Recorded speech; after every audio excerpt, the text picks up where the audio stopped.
Sesuai dengan kajian kita tentang amar ma'ruf nahi mungkar, di saat kita diam para jemaah, tidak melakukan apa-apa dalam kehidupan ini, mungkin selain hanya beribadah sendiri dan mencari rizki, terserah orang mau ikut ibadah atau tidak, terserah orang mau melakukan kemungkaran atau tidak, di saat itu kita telah melakukan satu amal yang dibenci oleh Allah, yaitu diam, tidak mau mengajak orang kepada yang ma'ruf, tidak mau melarang orang dari yang mungkar. Jadi kalau kita lihat banyak kita yang dibenci oleh Allah. Le katanya yang melakukan amal yang dibenci oleh Allah. Karena le yang im. Handa kejut pegah tapu be. Handa tem pegah tapu be. Iku katanya kadang, iku rumah katanya, bak tempat katanya ibu-ibu mungkar. Handa je pegah tapu, tak im katanya. Karena ya ada punya bahasa kata jadi pegah ya ada bekah kanan kadang-kadang nyo bahasa kata kan le ai contoh maksud tanya muka tanya pegat warung tak mungkat tak pegat kafe tak mungkat ina ni mujudi dalam kafe katanya kah anda je pegah anda je dot takut hai jak le aje kopi bak kafe katanya ban hai jak le aje kopi kafe tanya kan bekah kanan bu dah nyan kan nya alasan ni tanya nyan di saat kita diam kita telah melakukan perbuatan yang paling dibenci oleh Allah.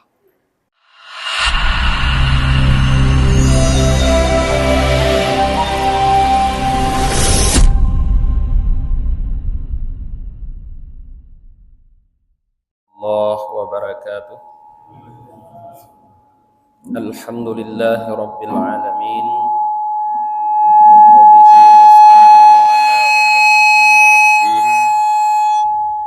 Asyhadu an la ilaha illallah wahdahu la syarika lah wa asyhadu anna Muhammadan abduhu wa rasuluhu la nabiyya ba'dah. Allahumma salli wa sallim wa barik ala sayyidina Muhammad wa ala alihi wa sahbihi ajma'in amma ba'd. Allahumma 'allimna ma jahilna wa dhakkirna ma nasina wa fahimna ma lam nafham. Subhanaka la ilma lana illa ma 'allamtana innaka antal alimul hakim. Rabbi shrah li sadri wa yassir li amri wahlul 'uqdatam min lisani yafqahu qawli. Jamaah maghrib yang dirahmati oleh Allah, kembali kita lanjutkan kajian tasawuf kita. Malam ini yang akan kita bahas adalah al-amru bil ma'ruf wan nahyu 'anil munkar, yaitu mengajak kepada yang ma'ruf dan melarang daripada yang mungkar. Qala Al-Faqih Abu Lais Samarkandi rahimahullah. Al-Faqih Abu Lais Samarkandi, semoga Allah merahmati beliau, beliau berkata, Qala Umar ibni Abdul Aziz radhiyallahu an. Umar bin Abdul Aziz, semoga Allah ridha kepada beliau, beliau berkata, Innallaha ta'ala la yu'adzibu 'ammata bi'amalil khassah. Sesungguhnya Allah Ta'ala tidak akan menimpakan azab terhadap orang secara umum dengan perbuatan orang secara khusus.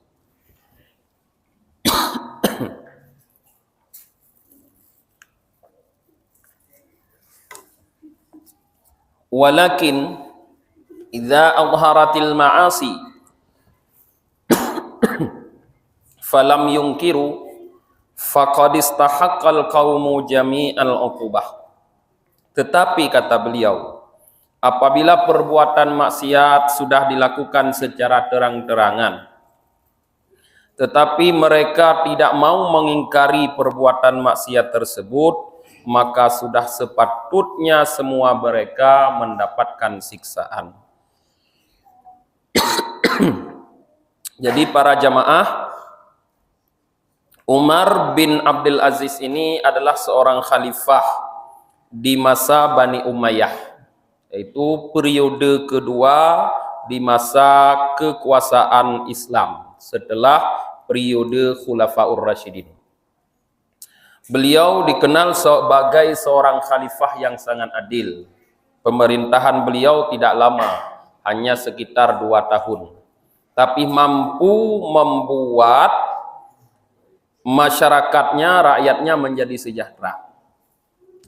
Beliau berkata bahwa perbuatan maksiat yang dilakukan oleh sekelompok orang tidak akan menyebabkan semua orang diazab oleh Allah. Artinya secara umum, siapa yang melakukan kesalahan, orang tersebut yang akan menerima ganjaran. Kalau yang berbuat salah, urungnya yang dihukum. Tetapi kata beliau, apabila kesalahan yang dilakukan oleh 1, 2 atau sekelompok kecil orang itu sudah terlihat, sudah jelas-jelas terlihat di mata kita semua, tapi tidak ada di antara kita semua yang mengingkari, yang mau merubah, melarang mereka melakukan kejahatan tersebut, di saat itulah baru perbuatan maksiat sekelompok kecil orang akan mengakibatkan semuanya diberikan ganjaran oleh Allah. Pada dasarnya tidak demikian. Toh yang salah, urungnya dihukum. Tapi dikala kesalahan tersebut sudah kita ketahui, kata depu, kai pubut muka de, tapi handa jedot, handa jedegah, handa jedlarang, nyankeh yang menyebabkan kita dihukum semua oleh Allah. Nah, dzukira anna Allah Ta'ala auha ila Yusha bin Nun alaihi salam. Disebutkan bahwa Allah Subhanahu wa taala pernah mewahyukan kepada Nabi Yusha bin Nun, semoga rahmat Allah terhadapnya. Inni muhlikum min qaumika arba'ina alafam min khiyarihim wa sittina alafam min syirarihim. Aku, kata Allah, benar-benar akan membinasakan dari kaummu sebanyak 40.000 orang dari orang-orang baik di antara mereka, dan 60.000 orang dari orang-orang jahat di antara mereka. Jadi Allah nepegah sebanyak 100.000 orang yang akan diberikan azab oleh Allah, ditimpakan bala oleh Allah dari kaum Nabi Yusha. 40.000-nya orang baik-baik, 60.000 orang yang jahat. Artinya yang melakukan kesalahan mungkin sekitar 60.000, yang 40.000 tidak melakukan kesalahan dari 100.000 tersebut. Yang bayangkan lagi peristiwa tsunami, katanya sekian ratus ribu orang yang meninggal karena azab tsunami tersebut, mungkin seberapa persen yang melakukan kesalahan, tapi yang lain tidak melakukan kesalahan. Faqala, Nabi Yusha berkata, ya Rabbi, haulai asyrar fama balal akhyar. Wahai Tuhanku, mereka itu pantas karena mereka itu orang-orang jahat, tapi kenapa orang-orang baik juga kamu hukum? Qal, Allah berfirman, innahum lam yaghdibu bighadabi wa akiluhum wa syaribuhum. Karena mereka orang-orang baik tersebut tidak marah terhadap apa yang aku marah. Maknanya tidak berusaha merubah kemungkaran yang dilakukan oleh 60.000 orang tadi. Maka dari akibat itu, yang 40.000 itu pun diazab oleh Allah. Alasan yang kedua, akiluhum wa syaribuhum, karena mereka duduk makan bersama mereka itu dan duduk minum bersama mereka itu. Artinya duduk semajelis dengan orang-orang jahat, berkumpul dengan orang-orang jahat para jamaah, juga dapat membuat kita menerima azab yang seharusnya diberikan oleh Allah kepada orang jahat tersebut. Jadi untuk menghindari, kalau kita lihat dari 2 hadis ini, menghindari azab Allah dari sebab orang lain, pertama, para jamaah, selalu kita harus menebarkan amar ma'ruf nahi mungkar semampu kita. Yang kedua, biasakan bergaul dengan orang-orang saleh, jangan suka duduk, minum, makan bersama dengan orang-orang yang banyak melakukan kesalahan. Rawa Abu Hurairah radhiyallahu anin Nabi sallallahu alaihi wasallam, Abu Hurairah, seorang sahabat Nabi, semoga Allah ridha untuk beliau, beliau meriwayatkan dari Nabi sallallahu alaihi wasallam. Nabi bersabda, "Muru bil ma'ruf wa illam taf'alu bihi, wa nahu 'anil munkar wa illam tantahu an."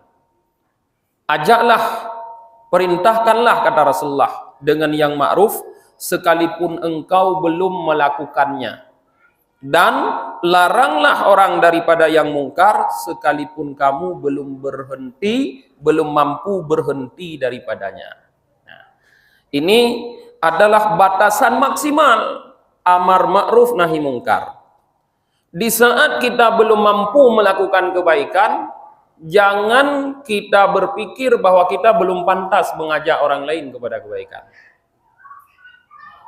Kata Rasulullah, sekalipun kita belum mampu, kita harus mengajak orang lain.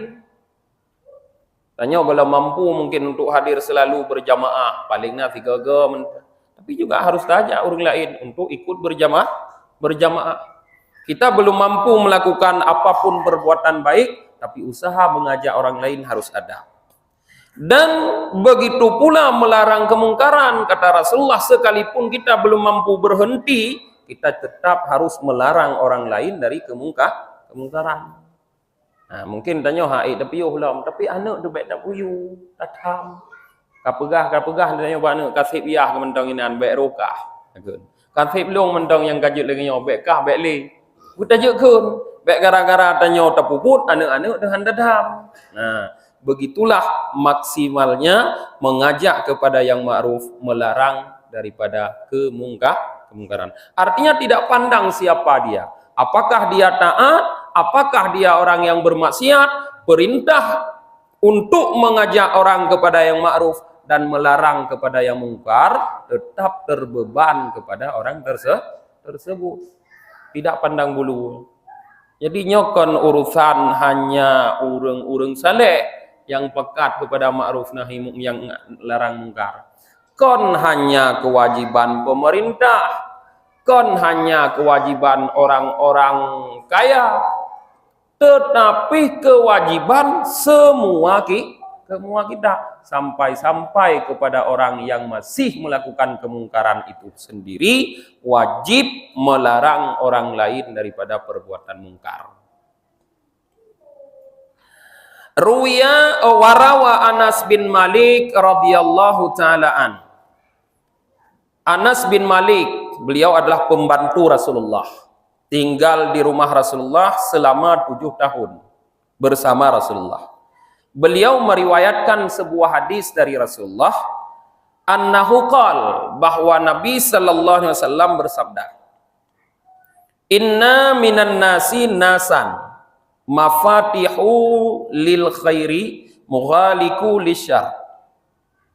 Kata Rasulullah, dari manusia ini semua ada sekelompok orang yang dia itu menjadi pembuka bagi kebaikan dan penutup bagi kejahatan. Wa inna minan nas nasan mafatihu lisyarri mughaliku li khair. Tetapi ada juga di antara manusia ini sekelompok orang, kata Rasulullah, yang dia menjadi pembuka bagi kejahatan, penutup bagi kebaikan. Tuba liman ja'alallahu ta'ala mafatihal khair ala yadihi.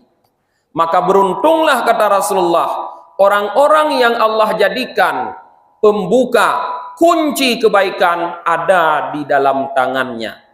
Wa wailul liman ja'alallahu ta'ala mafatihasy syarr ala yadihi. Dan celakalah bagi orang-orang yang Allah jadikan pintu kejahatan atau kunci kejahatan ada di tangannya. Yakni alladzi ya'muru bil ma'ruf wa yanha 'anil munkar fahuwa miftahu lil khair wa mughaliku lisyarr. Yang dimaksud oleh Rasulullah menurut Abu Lais, orang-orang yang mengajak kepada yang ma'ruf dan menegah dari mungkar, mereka itu adalah kunci bagi kebaikan dan gembok bagi kejahatan. Pembuka bagi kebaikan, penutup bagi kejahatan. wa huwa minal mu'minin, dan mereka itulah yang termasuk orang-orang mukmin sebagaimana firman Allah. Allah berfirman, wal mu'minuna wal mu'minatu ba'duhum awliya ba'd. Orang-orang mukmin sebahagian mereka adalah aulia, penolong bagi sebahagian. Ya'muruna bil ma'ruf wa yanhauna 'anil munkar. Mengajak kepada yang ma'ruf dan melarang dari yang mungkar. Di dalam hadis ini para jamaah Rasulullah menceritakan tentang dua kelompok orang. Ada orang dalam kehidupannya dia menjadi orang yang pertama sekali memprakarsai kebaikan, orang yang membuka jalan untuk terciptanya kebaikan, dan orang yang menutup pintu rapat-rapat untuk terjadinya kejahatan atau kemaksiatan. Siapa orang yang dimaksud oleh Rasulullah ini? Menurut Al-Faqih Abu Lais adalah orang yang mengajak kepada yang ma'ruf dan melarang daripada yang mungkar. Maka orang-orang yang mau melakukan amar ma'ruf nahi mungkar, mereka kata Rasulullah adalah orang yang beruntung. Di saat diberikan kekuasaan, kekuasaannya digunakan untuk mengajak orang kepada yang ma'ruf, melarang orang daripada yang mungkar. Kalau Allah jadikan kekuasaannya sebagai pembuka bagi yang ma'ruf, yang baik, penutup bagi yang mungkar, tuba, kata Rasulullah, beruntunglah orang tersebut. Tapi sebaliknya, di saat Allah jadikan kekuasaannya adalah sebagai penutup bagi kebaikan, pembuka bagi kejahatan, wailun, celakalah orang tersebut. Maka ada orang-orang di saat dia berkuasa, di saat dia kaya, di saat dia punya, di saat dia mampu, dia gunakan itu untuk memprakarsai kebaikan. Goknyan yang jaiku, dompu yang goknyan jaiku. Kalau dia kaya, maka dia siapkan dana untuk kebaikan. Kalau dia berkuasa, dia buka pintu selebar-lebarnya untuk dilakukan kebaikan. Kalau dia mampu, dia gunakan tenaganya untuk melakukan kebaikan. Dan dia gunakan itu untuk menutup kejahatan. Dilarangnya kejahatan-kejahatan. Orang itulah orang yang beruntung, kata Rasulullah, dan merekalah yang dimaksud orang mukmin. Karena Allah nekun, wal mu'minuna wal mu'minatu ba'duhum awliya ba'd. Orang mukmin, orang Islam, orang yang beriman, laki-laki dan perempuan, sebahagian itu menjadi penolong bagi sebahagian. Artinya saling menguatkan dalam kebaikan. Mereka ya'muruna bil ma'ruf wa yanhauna 'anil munkar. Mengajak kepada yang ma'ruf, melarang dari yang mungkar. Jadi secara tersirat di sini Allah menggambarkan dalam ayat ini, perbuatan amar ma'ruf nahi mungkar ini harus ada kerjasama. Tidak bisa hanya dilakukan oleh satu dua orang saja. Butuh ba'duhum awliya'u ba'd. Butuh sebahagian menguatkan sebahagian. Artinya orang yang punya kekuatan, mereka kuat, gunakan tenaga. Lalu yang punya harta, sokong mereka, dukung mereka dengan dana. Dukung orang-orang yang kuat tadi dengan dana. Yang punya kekuasaan, dukung mereka dengan aturan untuk menegakkan amar ma'ruf nahi mungkar. Inilah mungkin juga yang disebutkan oleh Imam Malik, semoga Allah merahmati beliau, al-haqqu bila nidamin yaghlibuhul batilu bin nidam. Kebenaran tanpa terorganisir akan mampu dihancurkan oleh kebatilan yang terorganisir. Jadi untuk mengalahkan kebatilan, kebenaran ini harus terorganisir lebih kuat dan lebih rapi daripada kebatilan.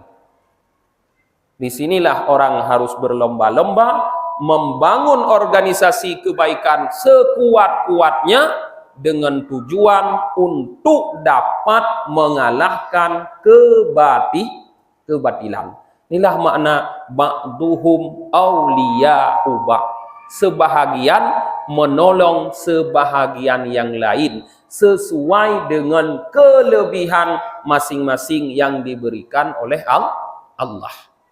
Nah, baik yang kaya tolong dengan doanya hana cocok. Nah, yang kaya tolong dengan doa. Neja ajunya urusan urung drone kamu kaji dengan doa. Kamu urusan kun kulja al-haqu wa zahaqal batil. Ya, urung drone yang mumpun. Nya cocok. Yang kaya ngendana. Yang tolong mendoa, yang ngasin, berde yang ngasin jauh masjid, jauh melasah, pupun ibadah, tolong mendoa. Kun kulja al-haqu wa zahaqal batil. Nyan baru cocok. Ya, itulah maknanya saling menguatkan.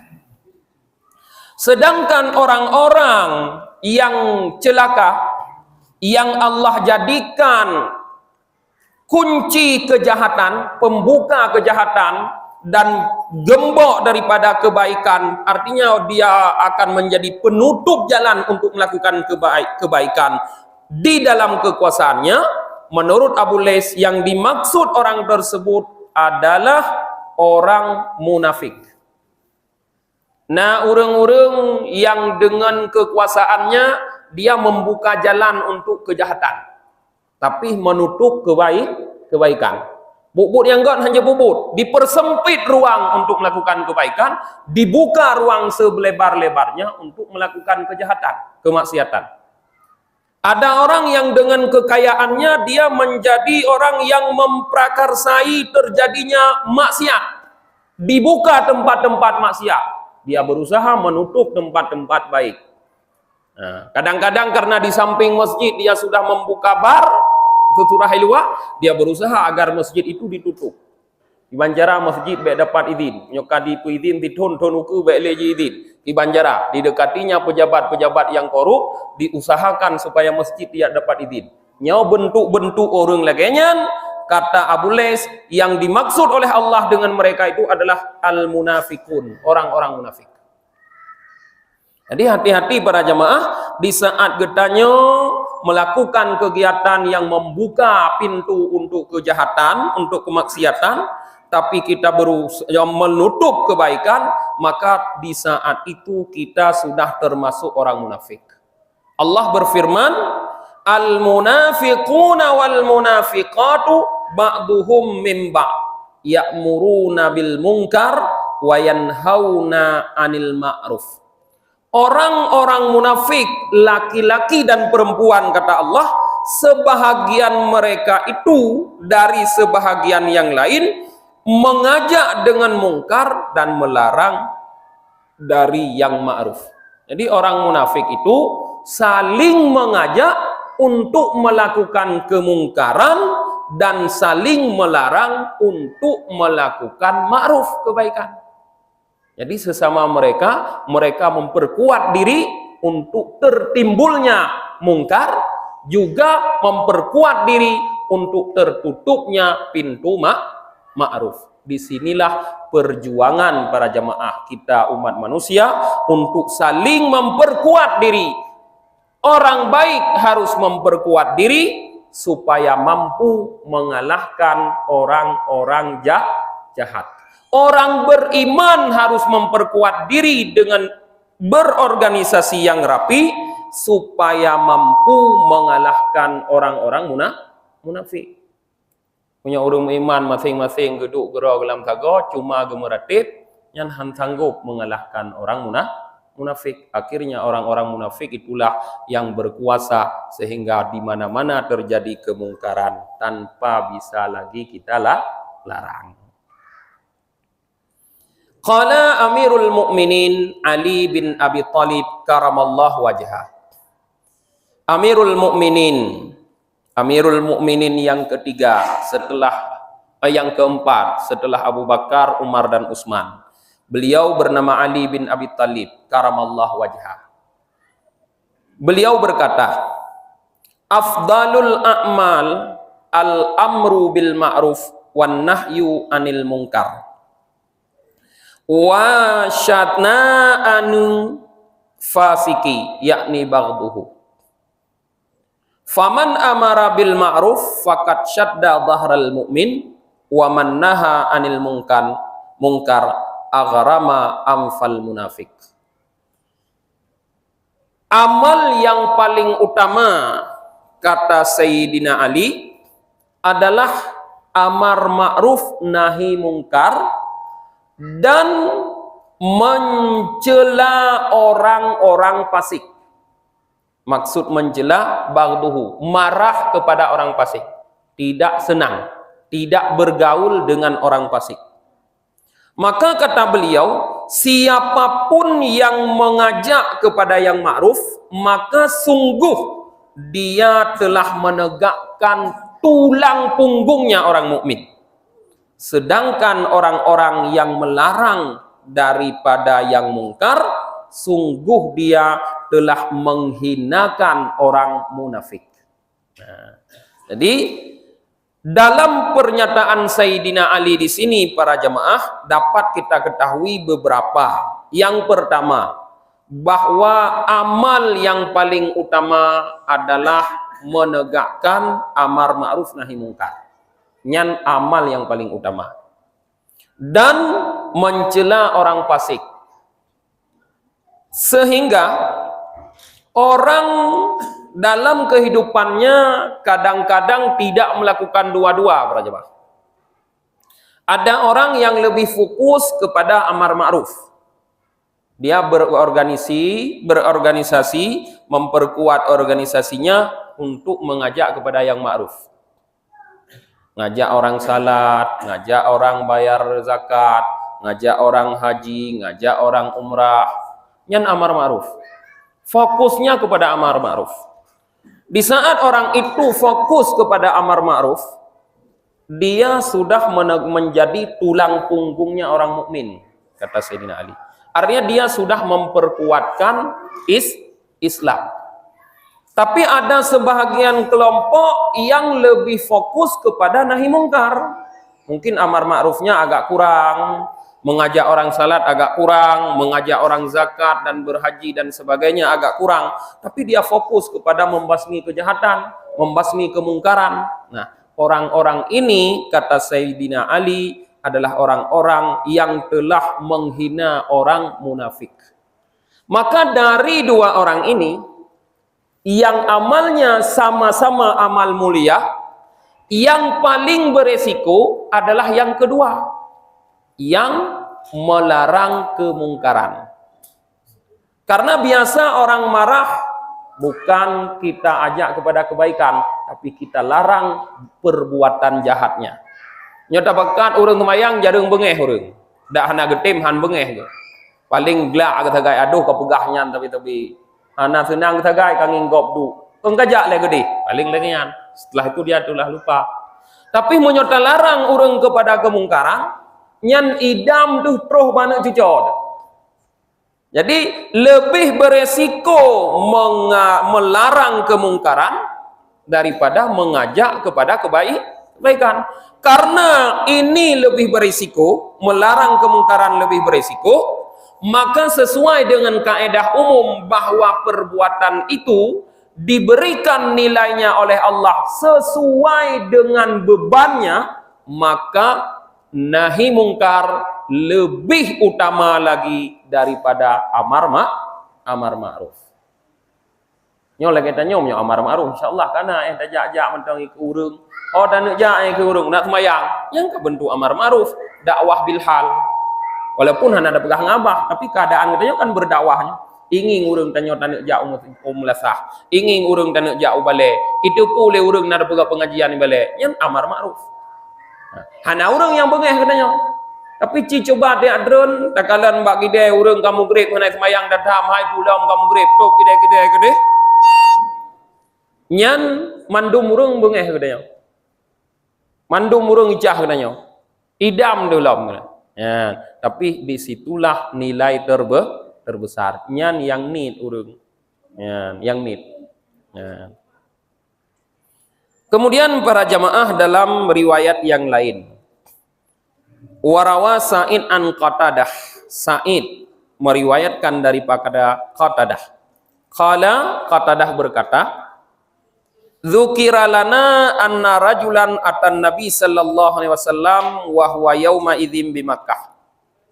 Ada seorang laki-laki mendatangi Nabi sallallahu alaihi wasallam di saat itu Nabi sedang di kota Mekah. Faqal, laki-laki itu berkata kepada Nabi, "Antalladzi taz'amu annaka Rasulullah?" Benarkah engkau yang mendakwakan dirimu sebagai Rasulullah, yang mengaku sebagai Rasulullah? Qal, Nabi berkata, "Na'am, ya benar." Qala, laki-laki ini bertanya, "Fa ayyul a'mali ahabbu ila Allah Ta'ala?" Amal apa? Kalau benar kamu Rasulullah, amal apa yang paling dicintai oleh Allah? Perbuatan apa yang paling dicintai oleh Allah? Qal, Nabi bersabda, al-imanu billah. Yang pertama tentu beriman kepada Allah. Qala thumma madza? Laki-laki ini bertanya lagi, kemudian setelah beriman, amal apa yang paling dicintai oleh Allah? Qal, Rasulullah bersabda, silaturahmi, menyambung tali persaudaraan. Setelah itu apalagi kata laki-laki tadi? Qal, Rasulullah bersabda, al-amru bil ma'ruf wan nahyu anil munkar. Amar ma'ruf, nahi munkar. Qala, laki-laki ini berkata, fa ayyul a'mali abghadu ila Allah Ta'ala? Sekarang amal apa, perbuatan apa yang paling dibenci oleh Allah Ta'ala? Qal, Rasulullah menjawab, asyirku billah, menyekutukan Allah. Kemudian apalagi? Qati'ur rahim, memutuskan silaturahmi. Kemudian apalagi kata laki-laki itu? Tarkul amri bil ma'ruf wan nahyi anil munkar, meninggalkan amar ma'ruf nahi munkar. 3 amal ini disebutkan dalam riwayat hadis ini para jamaah. Iman kepada Allah, menyambung silaturahmi, amar ma'ruf nahi munkar adalah merupakan amal yang paling disukai oleh Allah. Sebalik daripada ini, syirik, menyekutukan Allah, lawan daripada iman. Memutus silaturahmi, lawan daripada menyambung silaturahmi. Meninggalkan amar ma'ruf nahi mungkar, lawan daripada mengajak kepada yang ma'ruf nahi mungkar, adalah amal yang paling dibenci oleh Allah.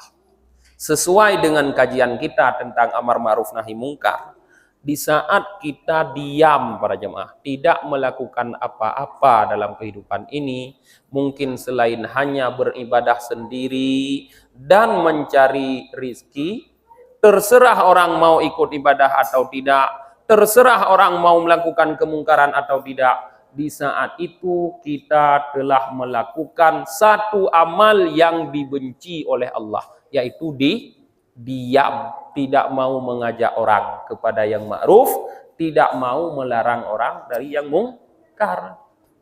Jadi kalau kita lihat banyak kita yang dibenci oleh Allah.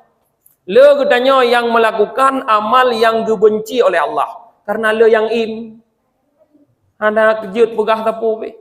Handa tem pegah tapu be. Iku katanya kadang, iku rumah katanya, bak tempat katanya ibu mungkar. Handa je pegah tapu tak imro katanya. Karena ya ada punya bahasa kata jadi bekah ya ada bekah kanan pu kadang-kadang kan. Nyo bahasa kata kan le. Ai contoh maksud tanya mekah. Tanya pegat warung tak mengkat, tak pegat kafe tak mengkat. Ina ni mau judi dalam kafe katanya. Kah anda je bekah? Anda je dot. Takut haijak le aje kopi bak kafe katanya. Ban haijak le aje kopi kafe tanya kan bekah kanan pu dah. Nyan kan nya alasan ni tanya. Nyan di saat kita diam, kita telah melakukan perbuatan yang paling dibenci oleh Allah. Meninggalkan amar ma'ruf nahi mungkar. Selain yang kedua, juga kita telah menjadi orang yang memfasilitasi terjadinya mungkar. Wah, dibuka mungkar, bak kafe katanya. Bak warung kopi katanya. Artinya kita juga sudah termasuk dalam golongan orang munafik. Karena orang yang fasilitasi kemungkaran yang dia menjadi pembuka bagi pintu kejahatan, penutup pintu kebaikan adalah orang munafik. Ganjaran orang munafik sangat berat para jemaah. Kiban gekeun li Allah tentang orang munafik. Allah berfirman, innal munafiqina fid darkil asfali minan nar. Sesungguhnya orang-orang munafik, mereka itu semua kata Allah di dalam neraka yang paling dalam. Artinya neraka yang paling dasar. Dalam hadis riwayat dari Jibril, cerita Jibril kepada Nabi Muhammad tentang neraka.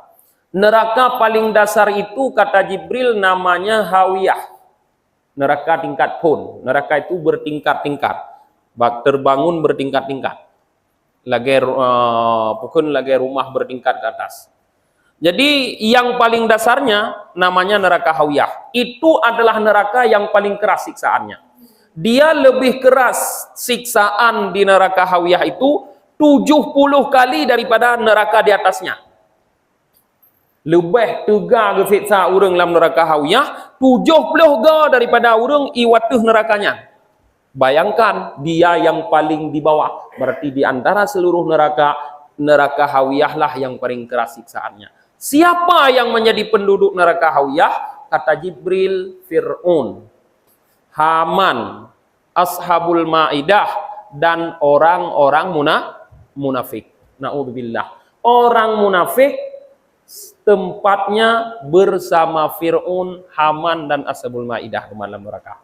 Maka hati-hati para jemaah. Ke Fir'aun katanya mungkin jut. Katanya kon Fir'aun. Ke Haman kon katanya kon Haman. Hamannya panglima tentara Fir'aun yang lead Nabi Musa Laut Merah. Ashabul Ma'idah kon katanya mungkin roh kenan katanya. Karena Ashabul Ma'idah itu sekelompok umat Nabi Isa yang datang kepada Nabi Isa berkata, ya Isa bin Maryam, hal yastati'a rabbaka ayyunazzila ma'idatan minas sama? Ai Isa anak Maryam, Tuhanmu sanggupkah menurunkan kepada kami hidangan dari langit? Orang dahulu. Tapi mungkin saja kita jadi salah satu daripada orang munafik. Artinya kemungkinan kita mendapatkan siksaan yang paling dahsyat dalam neraka Hawiyah itu bisa saja. Maka tutup pintu nifak itu saja. Bagaimana menutup pintu nifak? Jangan pernah meninggalkan salah satunya amar ma'ruf nahi mungkar. Ajak orang kepada yang ma'ruf, larang orang daripada yang mungkar.